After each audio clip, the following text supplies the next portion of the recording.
here we are again. Welcome to both our podcasts, the Body Love Binge and Fly to freedom.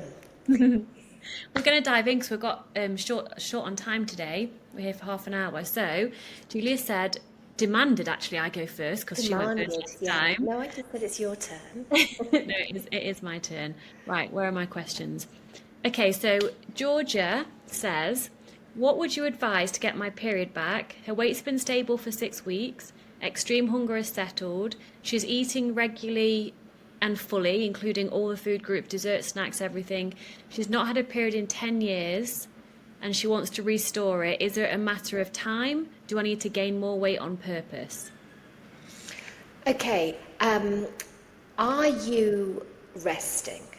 Are you allowing your body time to just rest and heal? Because that's a big thing. It's not just about the food. If you are not allowing yourself to rest, your body won't be able to do all the healing work properly. It's well known that our body heals the daily wear and tear when we're asleep at night. But the years of deprivation, I mean, there's a lot more healing work to do. So the more you can just lie back and relax, the better. And it sounds like you're honouring all your hunger, eating regularly and fully. So I don't think you need to force feed yourself. I think you just need to be patient, and your body will do the work, the repair work, when she's ready. Yeah, I agree. The only one thing I will add is I'm not rushing myself to find the word. Please, word, come to me. Something to make something what you've said bigger. Magnify, but that's not, what word would I use in context to... Expand.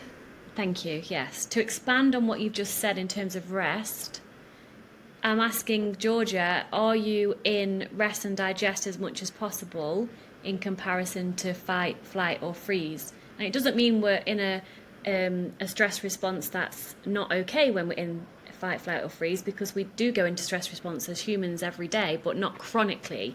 So it's not just about the eating, as Julie said, it's about what's your nervous system, how is that? Is it relaxed generally? If not, then spend more time working on nervous system regulation and just be patient and have fun. And yeah, don't force feed yourself, just keep eating unrestrictedly. And it Yeah. will come back. And regularly, though, it's Yes.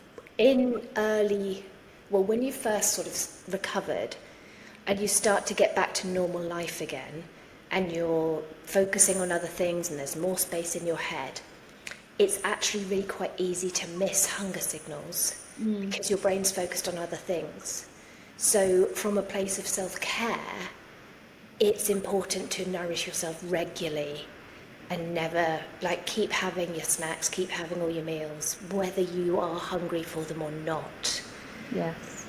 Agree. And if you are exercising at the gym, I wouldn't No, for now. I wouldn't. No. Just completely rest, chill out, enjoy, eat unrestrictedly, nourish yourself well, and be patient. Yeah. Okay. How to cope with judgments from your own elderly parents about body size in recovery? Well, first of all, that's really hard. It So I is. really feel this person. So the first thing that comes to mind is how open is this person to speaking to the parents? She said elderly. I'm assuming she said that for a reason. Perhaps they are how they are. They're not going to change. I don't know, but I'm assuming that with what she said. So how open are you to having a conversation that their comments actually really affect you emotionally? So go in with vulnerability and openness. If that's something you're absolutely not willing to do or you think would just be no point, then you need to start setting boundaries. Whether or not they respect your boundary is a different thing altogether. But the difference between a request and a boundary is a request is simply a request. When you say this is how it makes me feel, please can you stop? And if they don't listen, the request is broken. A boundary is the same as a request but with a consequence. So if they cross your boundary and do something that you've asked them not to do, what consequence is going to be put in place? Are you going to leave the room? Are you going to say, okay, I'm not going to come round next week until, like, you don't have to treat them like children, but you need to set boundaries with consequences. If you're not open to doing any of that, you need to be doing a lot of internal work to protect yourself when the comments are made. Because I'm questioning, how old are you not how old are you now, but when your parents are saying these things to you, how old are you? Do you go back to the 6-year-old version of you, the 9-year-old version of you? Like, what's the family dynamic that plays out when you're in their presence? And that's something to work on, spend time with the younger you that kind of is being present in those times. And also that's hurting a lot. Yeah. And I would just add to everything you've said, but also to reassure yourself that their conditioning and their opinions were made decades ago. And they have not had the reason or wherewithal to question them. It's just the thoughts they've lived their lives by, and that isn't actually a reflection of you. It is just their conditioning. So when the hurt part of you is like flinching back, show up for yourself and say, this is just their old-fashioned conditioning, and it's their worries, it's not mine. I don't need to make it mean anything about me. Yeah, it's what she's making it mean. Why, for example, if my mum says something to me, I mean, she's my mum, we're always going to have that connection of mother-daughter. It's not like I don't care about what she says, I do, but because I'm strong in who I am now, I don't really care if she says something like, oh, you've put weight on, or maybe you should do this. Like, I don't care. It doesn't touch me emotionally anymore because I've done the inner work and continue to do so. We're never fully there. It's always a work in progress. So get clear on why it bothers you. I mean, obviously why it bothers you, but for you personally, get deeper with that. Yeah. Okay, so Ailey says she was looking into doing a certified intuitive eating course with Eveline Triboli and Elise Reese. Is that you know the traditional intuitive eating book, which I don't recommend, by the way, for a reason I might go into.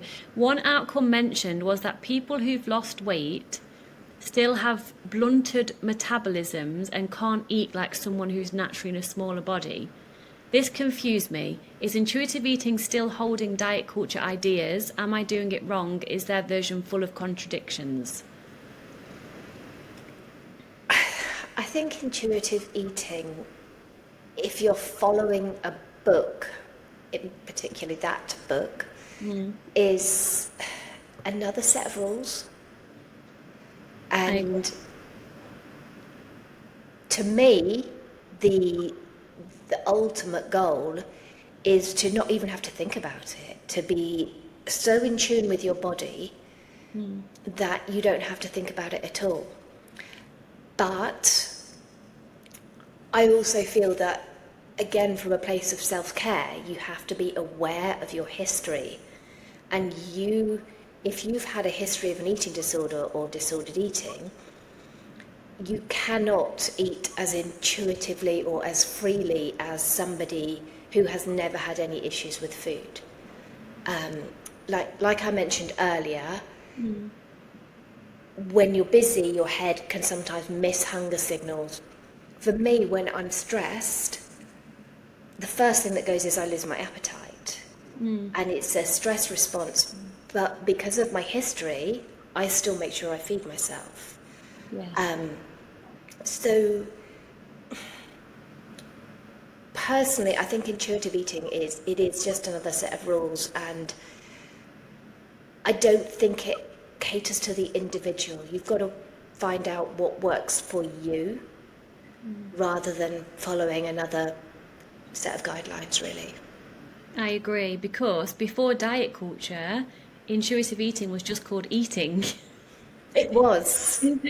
It's just eating what feels right, eating what sounds good, listening to your body. And Ailey, I know Ailey because she's in my group.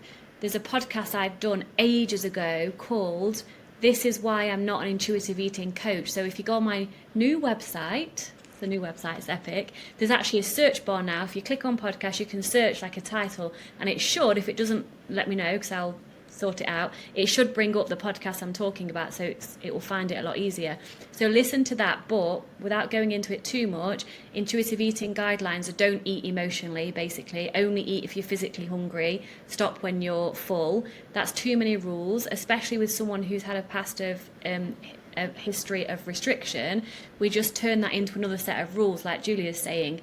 So eating needs to be easy and peaceful, not like, oh, am I hungry enough? I'm eating emotionally, this isn't okay. It is okay. And what they're saying in terms of the metabolism thing, if I hear correctly, is that if you diet a lot, your metabolism slows down, therefore you'll never be able to eat as much as someone who's never dieted before. That's not true. Initially it slows down, yes, because your body is slowing everything down because it's not got enough energy. But over time, if you keep fueling that fire, which is your metabolism, it will go back and above and beyond what it has been before when you're actually nourishing yourself. So don't get certified by them. This is my opinion only. That's why I recommend the Fuck It Diet book by Caroline Dooner over the Intuitive Eating book. Yeah, and also intuitive eating doesn't take into account I've got a meeting at lunchtime, I'm not hungry now, but I might be really hungry by the time the meeting's over, so I'll have a snack now. Yes. It doesn't take into account flexibility and self-care. Yeah, exactly. So you're not doing it wrong, Ailey. Yes, I believe intuitive eating is another set of rules, hence why we don't follow that to the latter. Just trust yourself. Yeah, that's the ultimate, isn't it? Yeah, self-trust. Oh, it's my turn, isn't it? Yeah. Okay, I have a several-part question. Okay. But it's all the same question, but in several parts. So let me get it up. When I reach my set point range, will I naturally stay at that weight? I'll read all the parts and then you can pick bits. Okay. If I continue eating when I'm not hungry, will I not just carry on gaining weight? I'm worried that I won't have all my hunger cues back and I'll continue gaining weight forever. Oh, I love this question because I had all these questions. When I also find out there was a set point weight range that usually ranges around 7 to 10 pounds per person, I was like, ooh, so if there's a range and if I can keep myself at the lowest end of the range, lol, doesn't work, trust me, I tried it, then at least I'll be in my set point range, but I'll be in the lowest point. But then actually the whole point of me trying to do that was still me trying to manipulate and control my weight regardless of where it was in its range. So just that doesn't work. Anyone who wants to try that, don't bother. You'll end up either binging your face off or back in the hellhole of severe restriction. And I want to say something before I answer that question directly. Being at your set point weight naturally happens as a byproduct of you having a free, peaceful, healthy relationship with yourself and food. When I say the word healthy, I don't mean eating quote unquote healthy foods. I mean healthy in terms of peaceful, free, relaxed relationship with yourself, your body and food. You will naturally arrive at your set point because you'll be eating when you want, like we just talked about. Not intuitive eating, just I call intuitive eating intuition eating. Just eating what feels right and trusting yourself. So to speak to her questions directly, yes, she didn't say this, but it's worth saying, if you force feed yourself and eat when you don't want to eat, which is not what she's saying, she's obviously still got a bit of fear about eating when she's not hungry. It's okay to eat when you're not hungry. Your body is not stupid, it knows what to do. Over time, over the case of like a month, you'll have times where you eat, let's say, the whole cheesecake because it tastes delicious and you're not hungry and it's fine, and then next week you might be a little less hungrier because your body's just doing its balancing thing out without you having to do anything to interfere.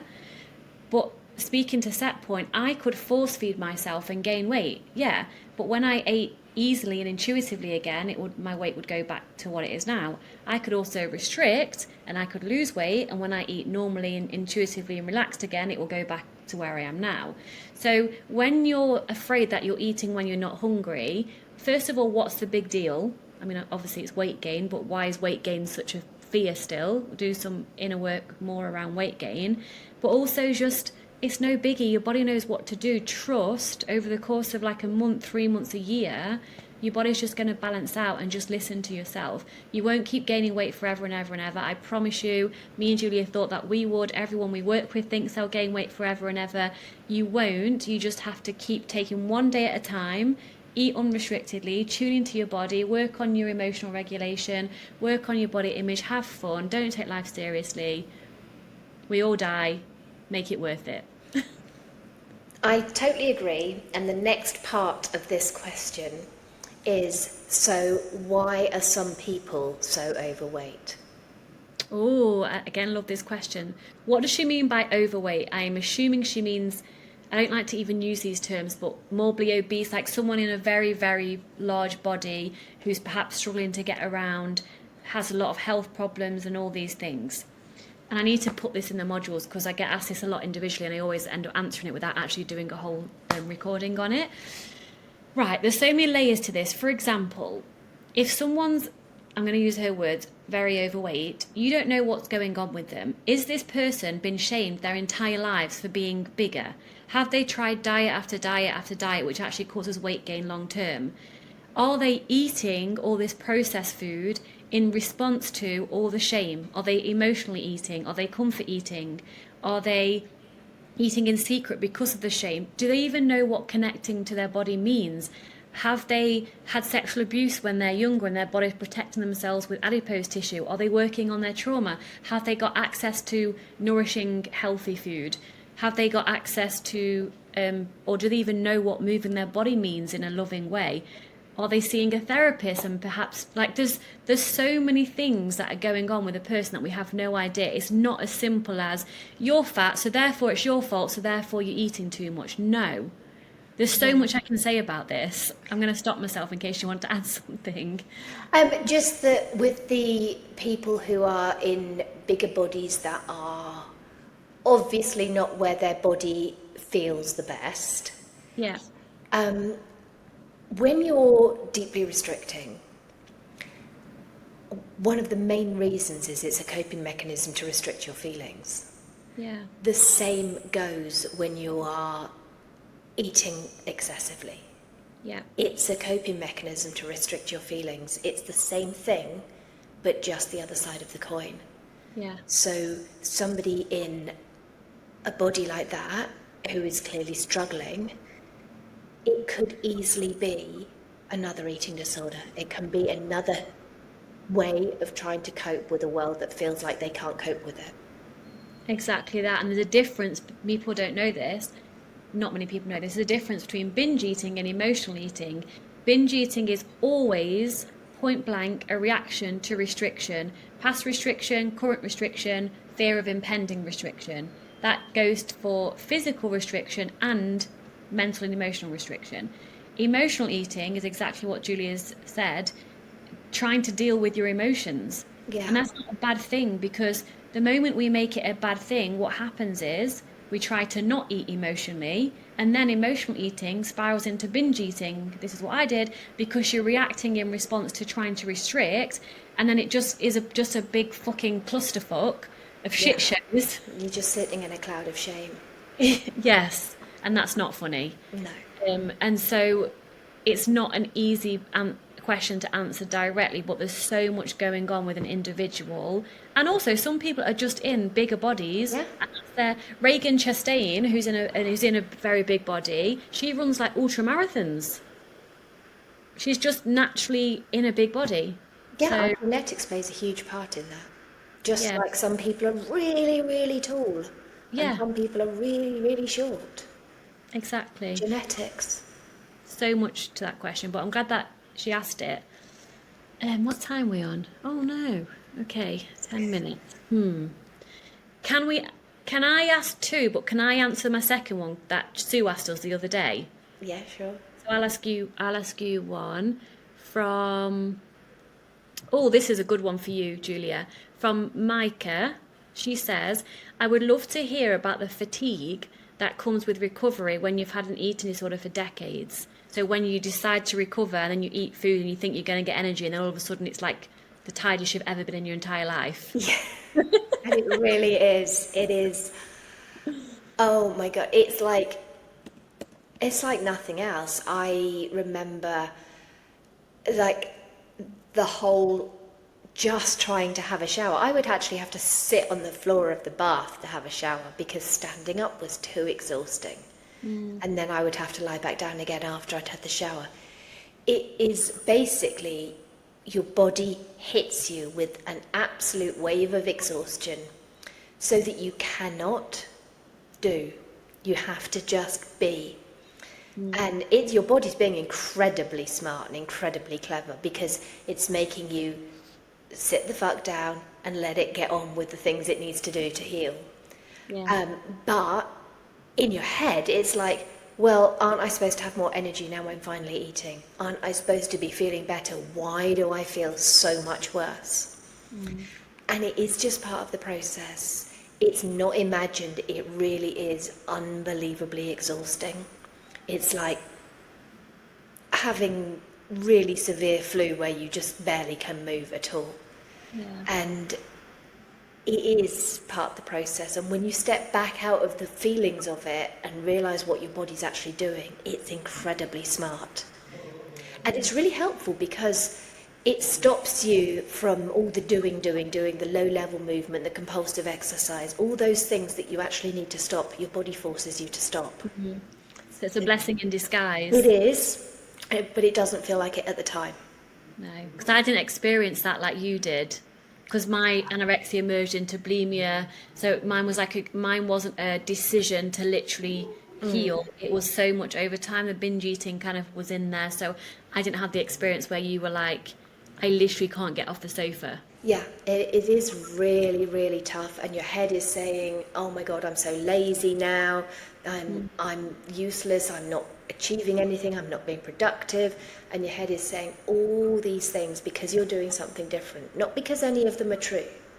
And if you think about it, if somebody did have severe flu or was in treatment for a disease, a physical disease, or had broken their legs, you would have no problem with them just lying there and doing nothing to allow their bodies to heal. You would have no problem at all. Yes. It's only the eating disorder giving you the shame thoughts and the guilt thoughts that is making it feel wrong. But actually, it is, you are recovering from an illness and your body needs you to stay still so that it can do the healing. Love, I've got nothing to add to that because I've not had that experience. So obviously I want you to answer it as well, but you'll see why I really want to answer it, and you probably know what question I'm going to ask. Our lovely Sue asked us the other day, she said something like, I'm paraphrasing here, Sue, can binge eating turn into like a bad habit once you're in freedom? And then she deleted the response actually that I didn't. You responded, but then I couldn't find what you was responding to in our little WhatsApp group. Oh, I just asked her what she would say to somebody else who'd asked her that question. But you was responding to something she answered in my response, and then she deleted that. But anyway, because I asked her the question, what does she mean by binge eating? Because any binge eating is a response to restriction. Yeah. So I'm assuming, I don't like to always assume, but from the context of the information I've got, I'm assuming she means, let's say someone eats chocolate every night in recovery, and then now they're recovered, and is it going to just become like a bad habit now? Well, first of all, why is it bad? Why is it a bad thing if you have a habit that you eat dessert every night, for example? Get clear around why it's even a bad thing. And as far as habits go, yes and no. And I say yes and no because, first of all, there's nothing wrong with eating food as a habit. Second of all, if you really don't want to do that habit anymore from a place of non-restriction, that has to be absolutely bolded and underlined, you can then change the habit like with anything else. But I dare you to find a reason that's not rooted in restriction or fear of weight gain. Unless a doctor or something says to you, you cannot ever eat sugar ever again, or that you're going to die or something. Yeah. I challenge you to find a reason not to. If for some reason you magically find a reason that is not rooted in restriction for not having a quote-unquote habit of eating chocolate, let's say, every night, then allowance creates space for choice. It's just simply like, okay, so let's say you have a habit of biting your fingernails. I don't want to do that anymore because I want nice nails, it's not a nice habit, whatever. Then you can choose with effort and consistency to get yourself out of that habit, but you have to have a reason why that's not rooted from fear. I have nothing to add to that. There we go. And I'm trying to think of anything else habitual to say. But no, I don't think I've got anything to add to that either. Apart from, don't worry when you're in eating disorder recovery and you're allowing all these things. Don't worry about, oh my God, what if it becomes a habit that I'm eating like 20,000 calories a day? It won't. No, it won't. It won't. We all think that. Every person in recovery thinks, I'm going to be eating this much forever, and I'm just going to get bigger and bigger and bigger and bigger until I'm that Veronica whatnot off of Yeah. Willy Wonka and turn into this giant thing and explode. How many people have exploded from just eating for so much forever and ever? I don't know of any. No, that won't happen. And so habitually, if allowance creates space for choice, if you don't want the habit, if it's not rooted in fear, you can just simply change it like any other habit. But Julia knows I have let's say, a habit of eating chocolate every night with a cup of tea after dinner. I like that habit. If I've run out of chocolate, I'm annoyed, but I'm not panicking or like obsessively running to the supermarket. I'm just like, oh, that's annoying. I've run out of chocolate. Oh, well. Yeah. Do you give yourself permission to do this stuff? I mean, if you are eating chocolate and saying, I shouldn't be eating this, Exactly. then you're going to start feeling shame and guilt and stuff around it. But if you're just like, I fancy some chocolate, I can have some chocolate, and that's okay, then you have the freedom of choice. Yeah, allowance always creates space for choice. Yeah. Cool. I've got one more question. We'll try and turbocharge it. Okay. It's a good one, actually. What challenges have you faced or are you facing in life after recovery? For me, it's motherhood. And it's not a bad challenge, it's all good challenge. It's not all challenging either. But motherhood, lack of sleep still is a challenge for me. And also not having hardly any time to myself is a big challenge right now. Sometimes I go in the bathroom and just be like, and then take 3 breaths. I'm like, okay, let's continue. That's my challenge right now. What challenges am I facing? Just growing the eating disorder recovery circle, which is involving me being more seen than I've ever been, being more visible than I've ever been. And so it's just the reassuring myself that people aren't going to know about it unless I tell them, and if somebody doesn't want to know about it, they don't have to listen, and that's okay, and that it's safe to be fully seen, and just keep on practicing it, doing it, going there until it becomes completely natural. Yeah, there's always something to be. Always get to learn and grow. Yeah, otherwise we're dying. It's like, well, we are always dying. We're all dying at this point. We're going to die eventually. But yeah, challenge is where life's all about, I think. Because then your comfort zone gets bigger and bigger and bigger and bigger. Yeah. Yeah. All right, well, thank you for your questions. Next time it will be an hour. Yes. And for me, if you would like your question prioritised, I've got a few things going on, I'll just quickly share. In my group coaching, I'm prioritising them asking questions that I'm going to answer first. And I've got a question on my Instagram story highlights where you can drop your question for the podcast. And then I'll get to that when I've prioritised the recovery group that I'm supporting right now. And Julia's just taking questions anyway, I think. Are you? Yes. Yeah. But you can also, if you're part of the circle, you can also ask questions in there as well, and they all get answered too. And I'm going to plug my free group, and I'm going to encourage you to plug your circle. If you're not in my free support group, why not? It's completely free. Every month I do live coaching calls, hot seat coaching. And there's also about, I think, 10-15 hours of previously recorded hot seat coaching calls that you can access for free. There's workshops in there, there's support every day from the other women in there. So come and join if you haven't. The link will be below. And then over to Julia. Oh, well, of course, there's the Eating Disorder Recovery Circle, which is my baby at the moment. And in there, you've got courses, you've got workshops, you've got monthly Q&A, monthly live workshops, monthly coaching calls with opportunities for individual coaching within that. There's a community. There are dozens and dozens of how-to things, like how to eat at a buffet, how to choose from a menu, how to navigate social occasions, all that sort of thing. There's loads of them. And yeah, I'll put the link in the show notes too. Cool. Come join. Yeah. Well, thank you, Julia, as always, to connect on here. I love our episodes, and thank you to our lovely listeners, and we love you very much, and we'll see you next time. Lots of love. Bye. Bye.